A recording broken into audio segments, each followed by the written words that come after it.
Hey Newcove, welcome to day 33 of our Lent Devotional.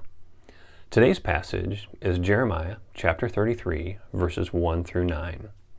If you haven't read the passage yet today, I'd encourage you to take a few minutes and do so.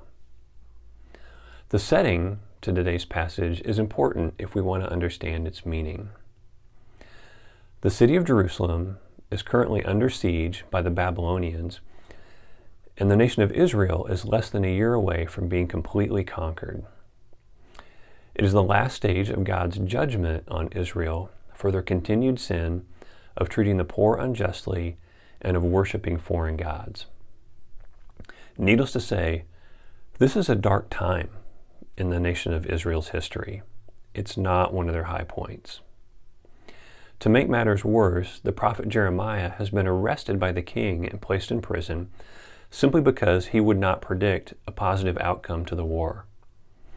And it's as the prophet Jeremiah is in chains in a stockade in the palace courtyard that the word of the Lord comes to him.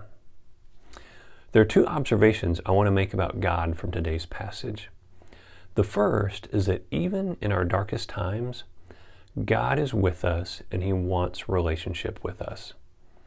In verse 3, we see God invite Jeremiah to come to Him in prayer so that He can tell him great and unsearchable things that he doesn't yet know. In the midst of Israel's darkest hour, God wants them to know that He is still with them.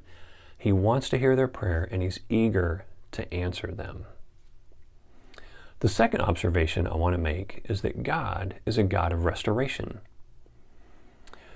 In the passage later, yes, God does confirm to Jeremiah that He does intend to send Israel into exile as judgment for their sin, but He also promises that there will be a day where He will bring them back to their homeland and He will restore them as a nation and He will forgive their sin. And this is great news for us. You see, often when we're going through a time where we're experiencing maybe discipline or pruning from God, or maybe we're just experiencing distance from God, our tendency is to think that that experience is going to last forever. And when we're right in the middle of it, it does feel that way.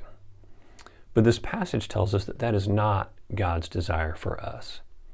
He's a God of restoration. He wants to restore us to relationship with Him. He wants to bring refreshment to our soul. He wants us to experience closeness with Him again.